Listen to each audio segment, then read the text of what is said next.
I was standing in the cramped county records office, the fluorescent lights buzzing above me like impatient witnesses. The auditor, a quiet man with silver-rimmed glasses, flipped through a folder with the slow precision of someone who knew that the truth, once it surfaced, could change the trajectory of a family forever. And mine already felt like a ship taking on water. He paused, tapped a page, and looked up at me. "Mrs. Fowler," he said, "there's a problem here." I felt my stomach tense. I'd come for routine verification. Just a formality, I'd been told. My uncle had insisted the family trust had been closed years ago, that every asset had been distributed, that nothing remained.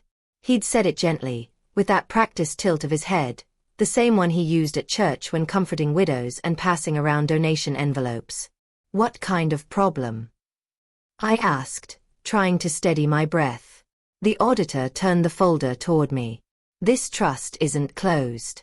In fact, legally," he tapped the lower half of the page, "it cannot be closed. The release documents are invalid." I leaned in. The page was thick and yellowed slightly, but the ink was crisp. The first paragraph listed assets: my mother's homestead, a parcel of land with mineral rights, and a savings account my grandparents had protected for decades. Assets I'd been told were long gone. Then I saw the signature lines. My uncle's swooping signature occupied one. The trustee before him had signed another. But where my name, the beneficiary, should have appeared, the line was empty. No initials. No date. No proof I had ever agreed to anything. I felt heat rise up my neck. "Someone must have missed a form," I said, though even my voice betrayed disbelief. The auditor shook his head. "Ma'am, this wasn't missed. This was bypassed." Bypassed. The word felt like a blade nudged under my ribs. He removed another sheet from the folder. "Someone filed closure notices anyway.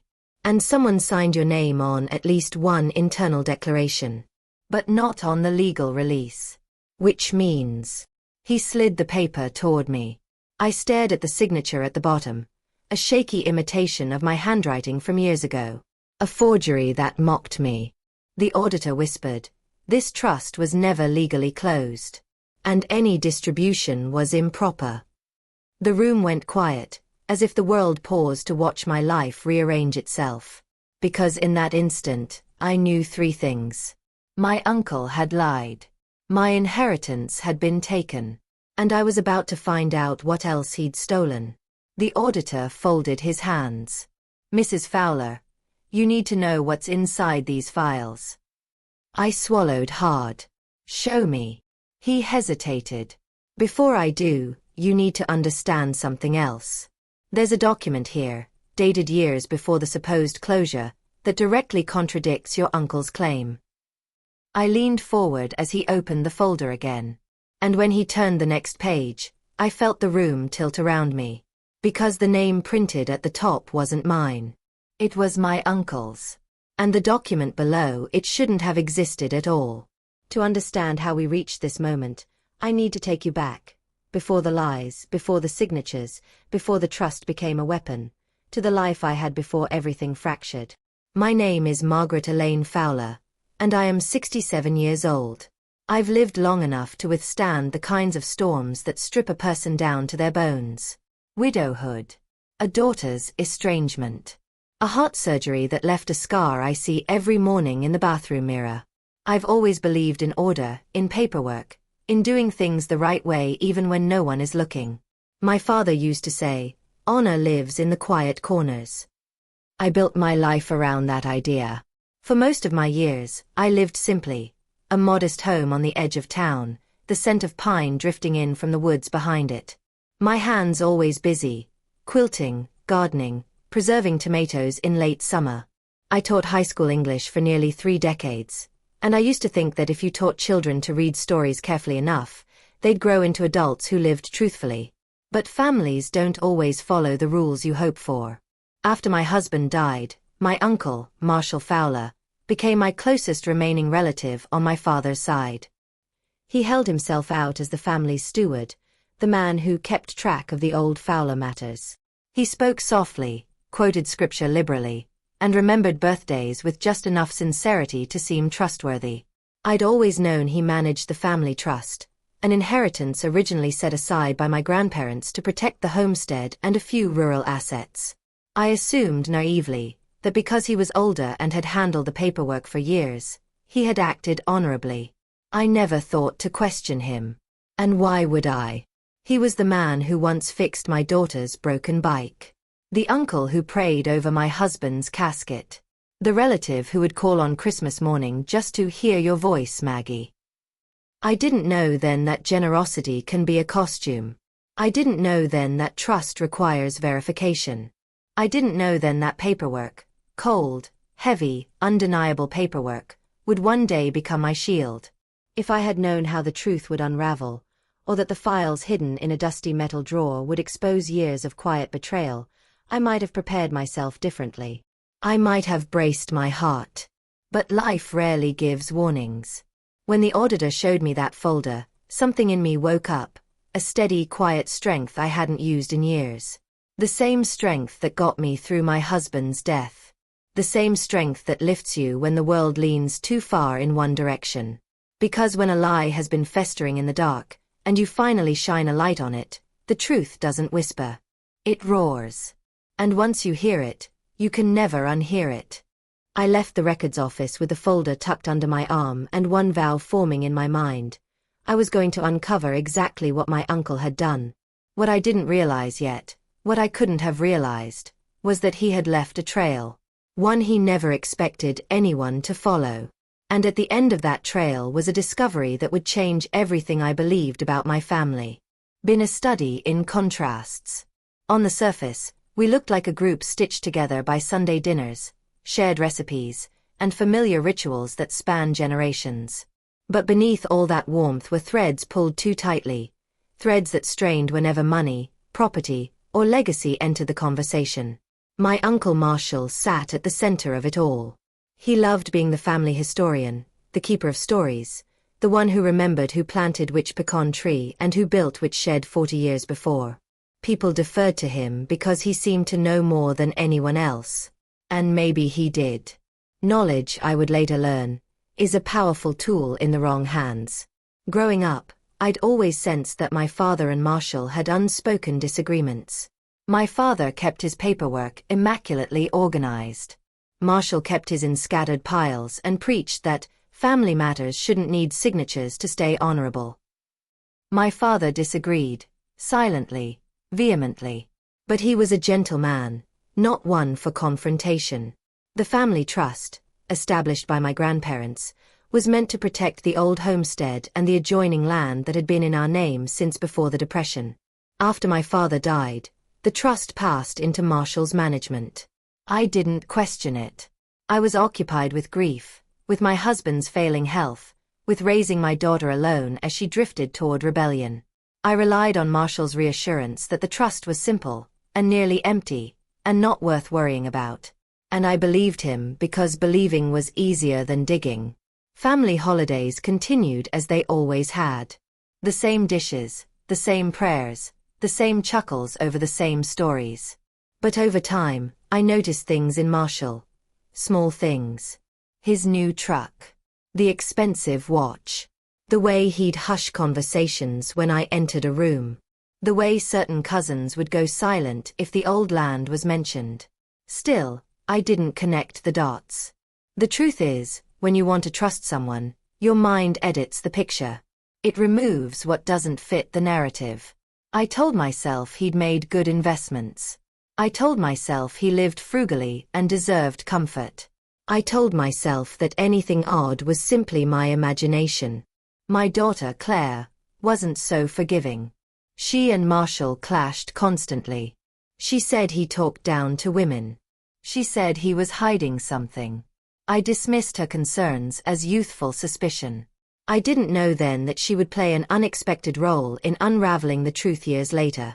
If you've lived long enough, you know families carry two versions of themselves. The one they present to the world, and the one that exists behind closed doors. In my case, those versions were drifting apart, slowly, subtly, until something had to snap. The moment came 6 months before my visit to the auditor. Marshall called me one afternoon, his tone clipped but polite. "Maggie, just so you know," he said, "we closed out the old trust paperwork last year. You don't need to worry about it anymore."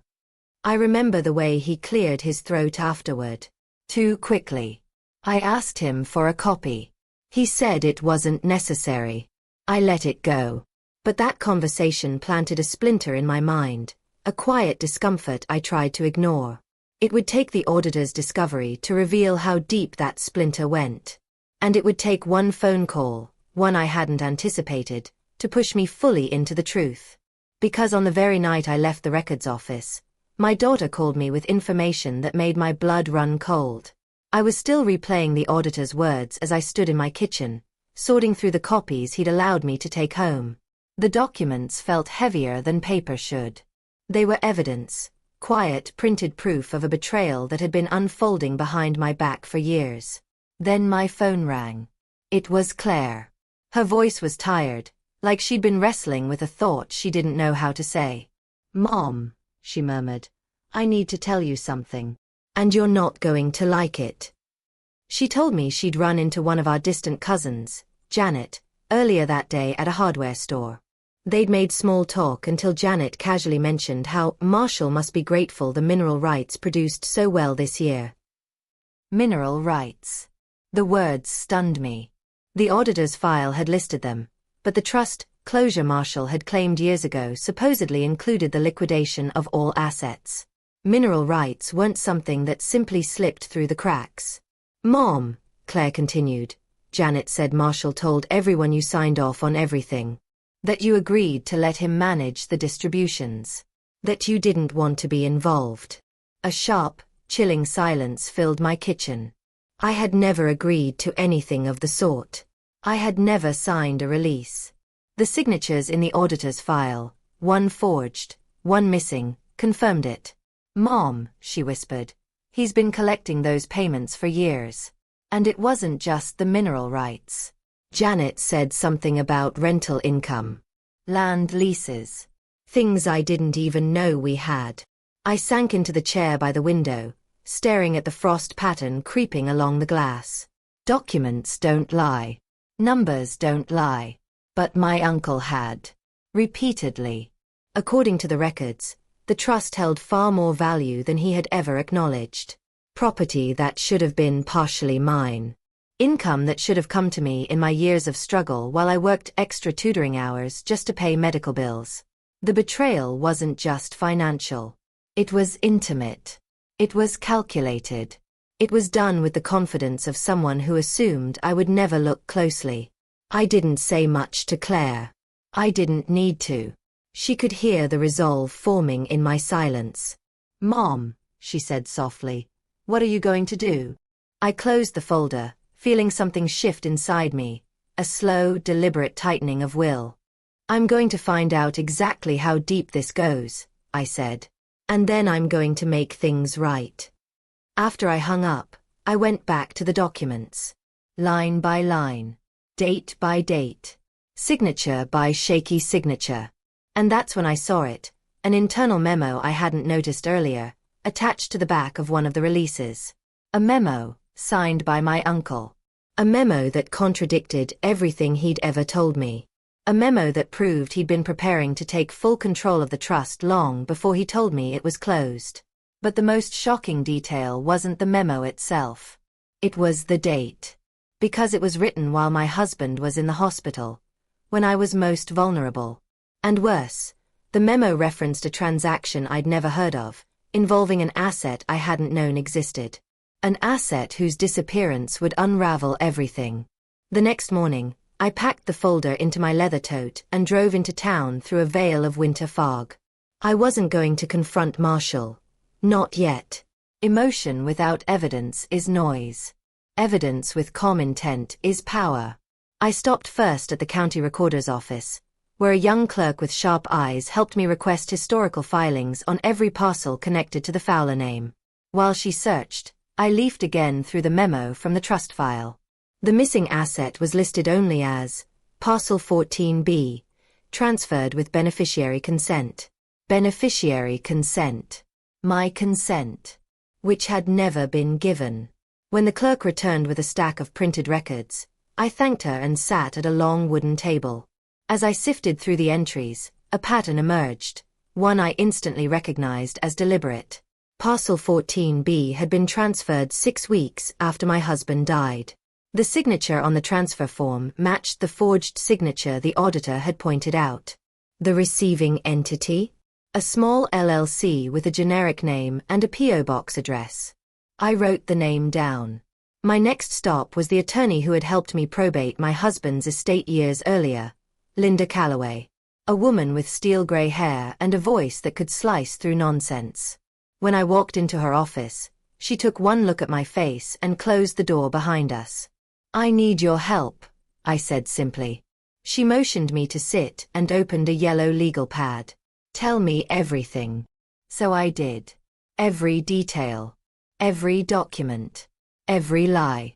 Every signature that wasn't mine. Linda listened quietly, her pen barely moving. When I finished, she exhaled slowly. "This isn't sloppiness," she said. "This is intent." She flipped through the documents with the focus of someone who'd spent her life distinguishing mistake from manipulation. "Parcel 14B wasn't just transferred," she murmured. "It was funneled." "To whom?" I asked. She tapped the LLC name. "This is a shell company. I see them often in cases where someone wants to hide ownership."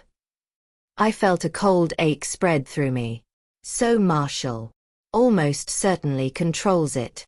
She set the papers down and looked at me with steady eyes. "Margaret, you have a strong case. Stronger than most. But before we do anything formal, we need proof that ties him directly to this company." "How do we get that?" Linda smiled faintly. "Paperwork leaves footprints. And your uncle doesn't seem to realize how large his are." Over the next hour, we crafted an investigative plan. Request financial statements. Trace mineral rights payments. Obtain the LLC's formation documents. Review historical trustee filings. Linda assured me we could proceed quietly. "You have time," she said. "And you have the truth. People who take what isn't theirs always leave a crack somewhere." When I left her office, I felt more grounded than I had in days. That evening, as I organized the documents on my dining room table, I discovered something I had missed. A small receipt slipped between 2 pages. It was a filing fee for the LLC. The signature authorizing the payment wasn't Marshall's. It was his son's. His son, who had always avoided me at family gatherings. His son, who once bragged about learning how to run the family business. His son, who now looked like a key player in the scheme. And as I stared at that receipt, I realized something chilling. This wasn't just my uncle acting alone. It was a family conspiracy. And the next document I uncovered would confirm that the deception reached even farther back than I imagined. The following week was a blur of paper trails, old folders, and quiet discoveries. Linda and I worked with a precision that felt almost surgical. Isolate the facts, assemble the timeline, close every gap. It was during one of these long evenings that I came across the document that shifted everything. An old ledger, handwritten, yellowed, tucked into the back of a file I almost overlooked. The entries were meticulous, down to the cent. And there, listed plainly under recurring income, were payments spanning nearly 15 years. Payments that should have come to me. Payments my uncle had signed for on my behalf. 15 years. 15 years of quiet theft while he smiled across holiday tables and told me God rewarded patience. I sat in my dining room, the overhead light casting long shadows across the ledger. I could feel something old in me rising, an instinct I hadn't felt since the early days after my husband died, when I had to learn to survive on my own all over again. Grief had once sharpened me. Now betrayal did. I called Linda the next morning. "I'm ready," I told her. "Ready for what?" she asked. "To confront this. All of it." She paused, then said, "Then we build the case fully. No accusations until the evidence is airtight.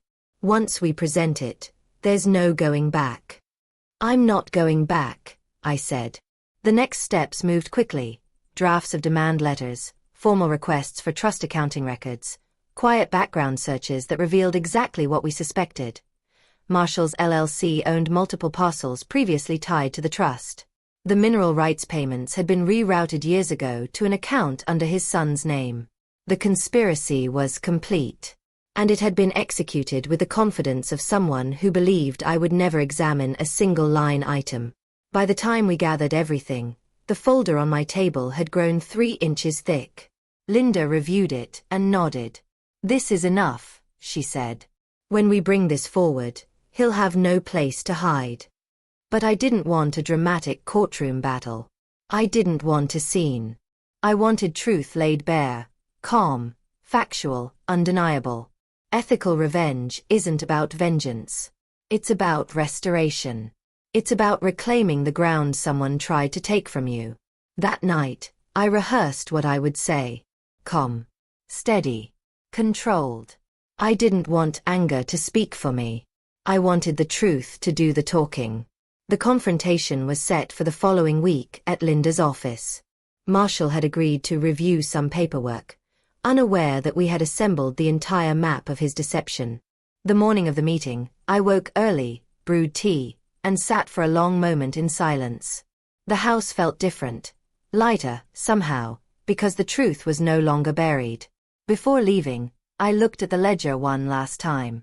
It wasn't just numbers. It was 15 years of someone believing I was easy to deceive. And as I closed the folder, I made a decision. Whether Marshall admitted anything or not, this would be the last day he ever held power over me. But as it turned out, he wasn't the one who cracked first. Someone else walked into that meeting with a secret far more revealing than anything I'd uncovered. The conference room was quiet when I arrived. Linda organized the documents into neat stacks. She always believed presentation mattered, especially when the truth needed to speak clearly. Marshall arrived 10 minutes late, his son trailing behind him. They looked uneasy. Too many half-truths had begun unraveling around them. When they sat down across from me, the room felt colder. Linda began without ceremony. "Thank you for coming. We have several discrepancies regarding the Fowler family trust. We're hoping you can clarify them." Marshall forced a smile. "Of course. Probably just outdated paperwork." Linda slid the first packet across the table. "This is the trust ledger. 15 years of income that Margaret was legally entitled to." His smile collapsed. "The next packet. This is parcel 14B. Transferred using a forged signature." His son shifted uncomfortably. "The next packet. Mineral rights payments. Rerouted to an LLC controlled by your son." His son paled. A bead of sweat slid down Marshall's temple. Linda didn't raise her voice. She didn't accuse. She simply laid out the facts, page by page, until the weight of evidence filled the room like smoke. When she finished, she folded her hands. "Marshall, you have 2 choices. We can pursue a formal lawsuit, which will include criminal charges for forgery, fraud, and breach of fiduciary duty. Or you can cooperate and begin full restitution immediately." Silence. Then something unexpected happened. His son, who had been avoiding my eyes, finally looked at me. And broke. "Aunt Margaret." "I tried to get him to stop," he whispered. "I told him we shouldn't have done any of this. But he said you'd never know. He said you didn't care about the family land." Marshall stiffened. "You will not speak." But the damage was done. His son continued, his voice cracking. "He took everything, Aunt Margaret. Not just the parcels. He used trust money to pay off his debts. He used mineral rights payments to buy his truck. The watch. The trips. All of it." Marshall slammed his palm on the table. "Enough." But his son's confession had already sealed their downfall. Linda calmly slid the final document toward them, a drafted agreement outlining the restitution process, asset return, and retroactive accounting they would be required to provide. Sign today, she said gently, and we'll proceed civilly. Decline. And this becomes criminal. Marshall's face flushed a deep crimson. For a moment, I wondered if he might lash out. But then something inside him buckled. His hand trembled as he reached for the pen. He didn't look at me. He didn't apologize. He just signed. His son signed after him, hands shaking. Quiet justice. Silent collapse. They left the building without a word. Later that afternoon, a bank representative confirmed that the trust accounts had been frozen pending full restitution. Several parcels under the LLC were flagged for transfer back into my name. The mineral rights payments were redirected. The auditor filed notes correcting the trust status. It was done. But consequences echo. And in the days that followed, another revelation surfaced. One that neither Marshall nor his son had expected to come to light. One that forced me to rethink the story of my family from the ground up. The days after the confrontation were strangely quiet. No triumphant feeling. No shock left. Just a settling, like dust floating down after a long upheaval. Restitution began immediately. The mineral rights payments resumed under my name. The parcels were put through the process of being transferred back. Linda handled it all with the precision of someone who knew how to untangle knots others had tied in the dark. But emotional resolution, that took time. One afternoon, I took a slow walk through the old family land. Winter sunlight cast soft gold across the fields. I could hear the wind brushing through the dry grass, the same sound I heard as a child when my father walked beside me. I let myself feel everything, the betrayal, the anger, the sadness, and, finally, the relief. This land had belonged to my family long before any trust documents existed. And now, after years of hidden manipulation, it was back where it belonged. Not because I fought with fury, but because I fought with clarity. When I returned home, I found an envelope on my porch. No return address. Inside was a letter, from Marshall's son. A long apology. He explained that the scheme had begun with small missteps, then grew into something monstrous. He confessed that he'd been pressured, groomed even, into believing the assets were family resources, not mine alone. It didn't excuse his actions, but it explained the shape of the wound. I sat with the letter for a long time, then placed it gently in a box with the other documents. Not as evidence, but as closure. A week later, the auditor called me. He'd found something unusual. Earlier memos from my father tucked into a seldom reviewed file. Notes he'd written before he passed away, expressing worry that Marshall might mishandle the trust. My father had known. He just hadn't wanted to burden me. The discovery didn't reopen wounds. It healed them. My father had tried to protect me, even when he couldn't ensure the outcome. And somehow, knowing that softened everything. As winter thawed into the earliest hints of spring, I visited the homestead again, this time with Claire. We walked the perimeter together, silent at first. Then she slipped her arm through mine. "I'm proud of you, Mom," she said. I smiled. "I'm proud of you too. You saw the truth before I did." She squeezed my hand. Sometimes daughters do. And for the first time in years, we felt like a team again. But closure, true closure, required reflection. And the more I reflected, the clearer the moral of my story became. A moral I've carried forward ever since. If you live long enough, you learn that betrayal doesn't start with a grand act. It starts with a quiet decision someone makes when they believe you won't notice, or won't question, or won't fight back. And often they're right, until they're not. Ethical revenge isn't about evening a score. It isn't about humiliation or spectacle. It's about restoration. About reclaiming what was taken through truth, documentation, and calm resolve. I didn't raise my voice. I didn't threaten.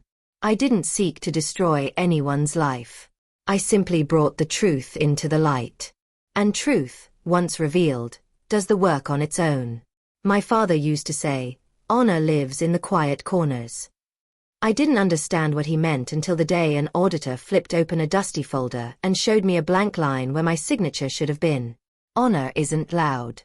Dishonor is. Dishonor leaves forged signatures, missing documents, secret LLCs, and money trails meant to vanish in the dark. But truth has a way of illuminating even the smallest crack. If you're listening to my story now, I want to leave you with this. The moment you suspect something is wrong, pause. Look closer. Ask for the paperwork. Protect your future self the way you would protect someone you love. Because silence enables deceit, but clarity ends it. My uncle once told me the trust was closed. He didn't expect that one missing signature, the one he couldn't forge, would be the thread that unraveled everything. And if you ever find yourself holding a thread like that, don't be afraid to pull. Your story might change. Your life might change. And truth, steady, unwavering truth, will meet you on the other side.